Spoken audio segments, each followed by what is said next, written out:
So the RX Plus security system is exactly that. It is a security system that works with your existing RX alarms and a receiver. It comprises of a light, a remote and a sensor. So the system itself links into your existing alarms. So for years people have asked, when are you going to produce a light that works with the alarms? We have been working on it for a little while, but it's a little bit more complex than that. But basically, I can program this in now so that when my alarms trigger, my bivvy light can come on. The bivvy light can be controlled with the remote, and also at the same time, I can link the sensor in so that the sensor can send a signal to my receiver and alert me that someone's approaching the area. So you bought an RX security system, and we need to link it into your alarms and your receiver. Opening the box, there is some instructions in there. They're quite meaty. Don't be afraid. It is quite simple. And this is what this video is here for, is to show you how to do it. So I'm going to go through that process now to make life a bit easier for you.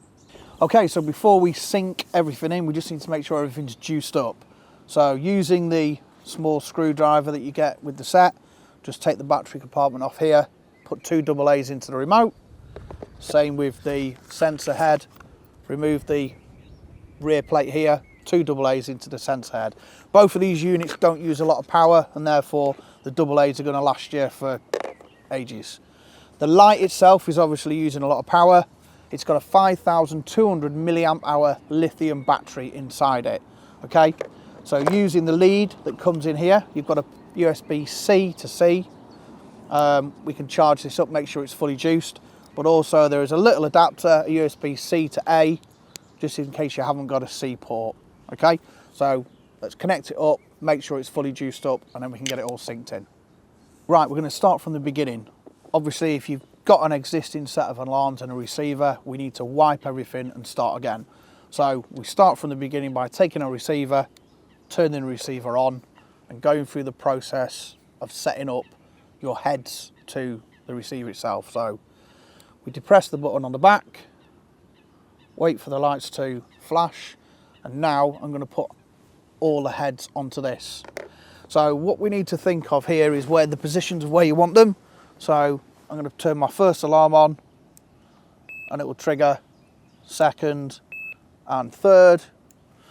Okay, so the first 3 channels are taken up by the alarm. I now want to add the sensor, and in this situation we think of the sensor as an actual alarm head. So take the sensor out, we're going to press and hold the button to turn it on, and then when that turns on, it's signalled to the receiver.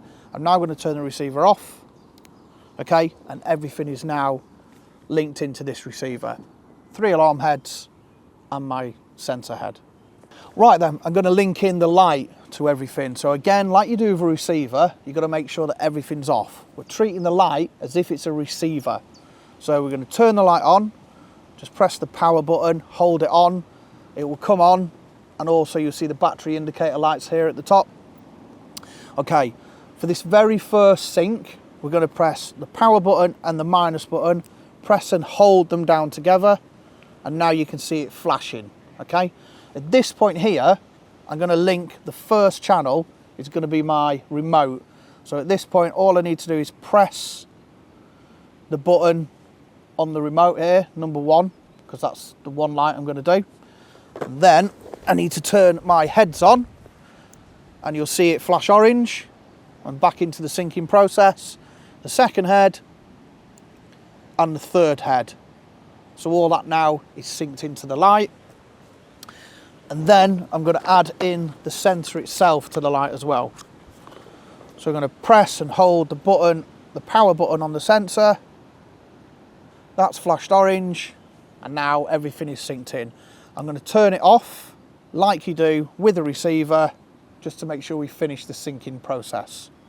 Right, the final stage of setting up the whole system is to ensure that the remote is synced into the sensor head. So what we're going to do here is treat the remote as if it's a receiver, and treat the sensor head as if it is a RX head. I've got 3 buttons here for the sensors. I'm going to use the S1, so sensor 1, because I'm only using 1 sensor. Press and hold that button there, and now it's flashing orange, so it's waiting for a signal from a head. So I'm going to press and hold the power button on the back of the sensor, and now the flashing orange light has gone out, and now I'm synced into here. I'm just going to turn this off again, and now I know that everything in my whole system now is all synced together: heads, receiver, remote, light and sensor. Okay, so the three components that make up the security system. The sensor. So this is a PIR, it's a passive infrared sensor, much like the sensors you've got at home. It takes, it's triggered from the quick temperature change. So what we need to do is we need to position this in the swim. It works best about a metre and a half high off a bank stick or something like that. You don't want it too low because then wildlife can trigger it. So we'll position it at a metre and a half in the swim. So these sensors work best when something is passing it rather than coming towards it. So we're going to position it in the swim or the area so that where we're expecting the traffic to approach it, it's going to sort of come through the beam, and therefore it's going to trigger the quick temperature change and send a signal to your light or to your receiver. So the sensor itself comes with a hard case. The hard case obviously protects the PIR sensor on the front. We've got a thread at the bottom here for the bank stick and a ball joint that can be tightened up just so we can get the height and the direction correct. Additionally to that, there is a little fox head on the back here, but basically in the back when you put your batteries in, there's a small dial. The small dial has got the head, but it's also got numbers 1, 2 and 3. So that basically is if you've got more than one sensor, you can link them into the correct numbers here on your remote.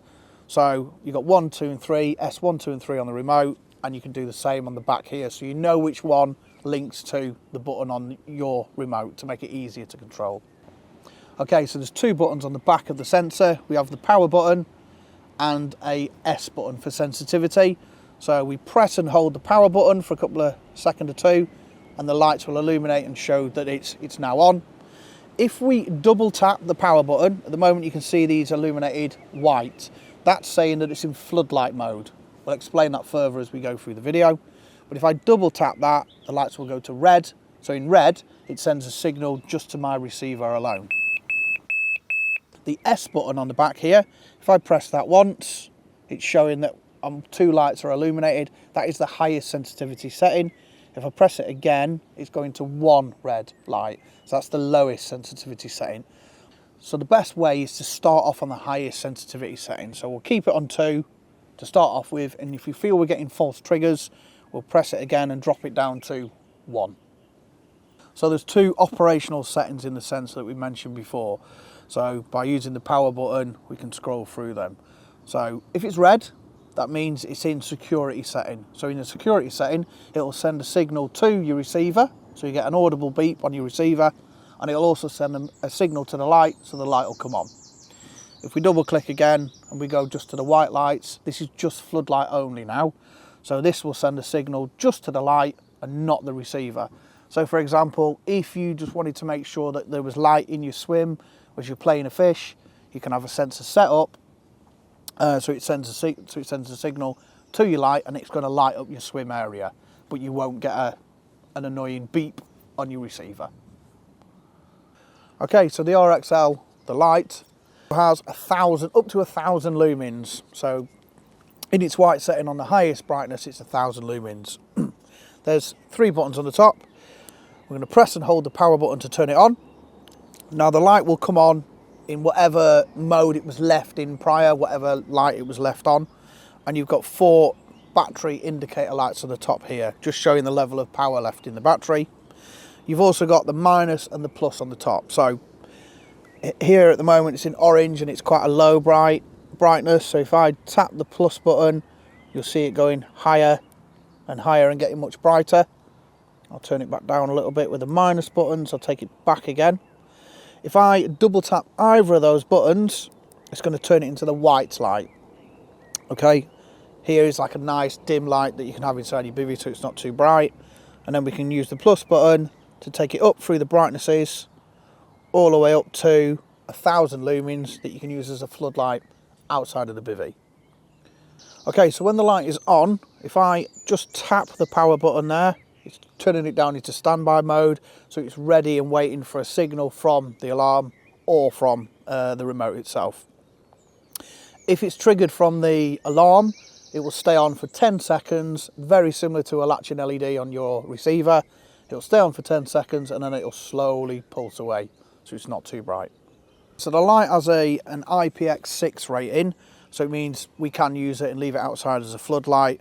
Word of warning though, we just got to make sure that the charging port cover is in its correct position. So we try to think of all the different scenarios which the light is going to be used, and so there's a multitude of ways of actually attaching the light to something.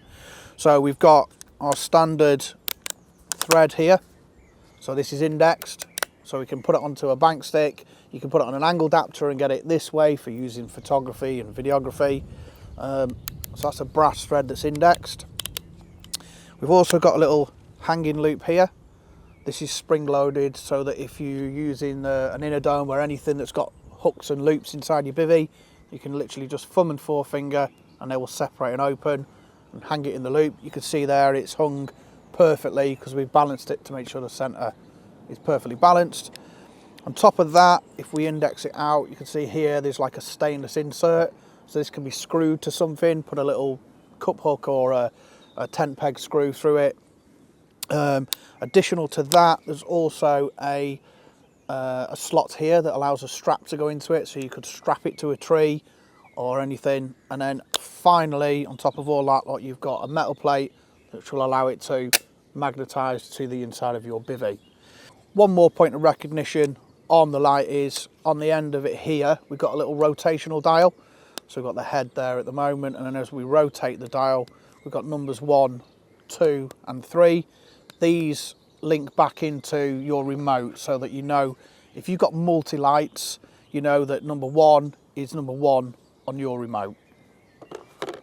The light can be used whilst it's charging, so you can have it in your bivvy as a bivvy light. You can plug it in to give it a boost charge. Whilst it's charging, it won't illuminate to full brightness just because it's regulating the temperature. But as soon as you finish your charging and take the lead away, it will illuminate to full brightness once again. And the final point on the light, as we did mention before when we set everything up, there's 2 ways to sync products into the light. So the power button and the minus button, if you press and hold them together for 1.5 seconds, will wipe it completely. And then we can start the sync process like we did right at the very beginning. However, if we want to add something to it, so for example, I bought a second sensor. So I've got a sensor next to my rods so when I come out, the light comes on and illuminates the area. But if I want to add a second sensor to the back of the swim so that it picks up anybody who's approaching me, I can use the power and plus button. So you're adding a product on, so it makes sense to use the plus button. So you press the power and the plus button together for 1.5 seconds. It will then open up the next channel for syncing, and then you add your extra product to it. So there's 12 channels on the light that we can put individual components to. It might sound a bit excessive, but for example, if you're on holiday fishing abroad with your friend, you can have your 4 rods linked into it, his 4 rods linked into it, a remote linked into it, and then a couple of sensors linked into it. So having 12 channels on the light just gives you loads of opportunities to add whatever you need to customize it to suit your requirement. Okay, so the RX Plus remote, this works on radio waves, much like the alarms themselves. So the radio system in this can work from very long distances. Why? Well, possibly you're fishing abroad and you're out in a boat quite a way out into the lake. You can use a remote, turn the light on, it'll illuminate your bivvy so you know exactly where to make your safe way back. So the remote itself can control the light and the sensor. We can get up to 3 lights and 3 sensors on here. This remote we've got programmed in on number 1 with this light. So there's plus and minus buttons on the remote, much like we have on the light. So if I tap one of those buttons, it's going to turn the light on. This is into number 1. I've got this light synced into number 1 on my remote, and then I can go plus button, it's going to make it brighter, and then minus button will reduce the brightness, like so. And if I double tap, it changes it to the other colour, so white to orange and orange to white. And then again, back through the brightness settings to which one I want it to be set on. Once the light's triggered and it's on, I can then turn it off manually from the remote, press and hold the button for 1.5 seconds, it will turn it off. Everything's still in standby, so the remote will turn the light on just by simply tapping the button again. If the light was triggered by my alarms, but I was in the bivvy and it was a line bite and I just wanted to turn the light off, I can then just press and hold the button again for 1.5 seconds, it will turn the light off. So as we mentioned, the remote will also work with the sensor itself. We synced the remote into the sensor earlier on, and at the moment we're just using one sensor, so I sync that into S1 button. Once everything is synced in, I can use the remote itself to check the status of whether the sensor is on or not. And if I just simply press the button, it will send a series of flashing lights which interrogate to see if there's a signal coming back. If no light shows at all, it means that it's not registered, it's out of range, it's run out of battery, or it's simply turned off. Okay, so if I press that sensor button again, it's going to scroll through the lights. If the light is solid green, that means it's in floodlight mode. If I press the button and it's showing a flashing green light, that shows that the sensor is in security mode. So I can change the mode of the sensor via the remote. So if I press the button, it will interrogate. If it's showing solid green, that's in floodlight mode. Whilst it's solid green, if I press the button again, it will go to flashing green. If it's in flashing green, that tells me it's now in security mode. Whilst the LED is still illuminated, flashing green, if I press it again, it now goes to solid orange, which tells me it's in standby mode. So to summarise, by using the controlling button, whilst that light is illuminated, flashing green or solid or orange, if you press the button again, you'll move it through the cycle. The only way to put the sensor into standby mode is via the remote. So if I was asleep, if I was in bed and I wanted to double check to make sure that all my security system is on, I can do that just simply by using the remote. Okay, a point of note for the remote is it's just like a remote at home, so it's always on. But as you press one of the buttons, this little fox head here illuminates, so that's showing that you've made an input into it. So I've just turned the light on. I'm going to press and hold, it will turn the light off, but at the same time, this little light flashes here. When the batteries are running low, anytime you press any of these, the fox head at the top will continue to flash orange. So that's just informing you that the batteries are low. So just remember, it's just like a TV remote, it's always on.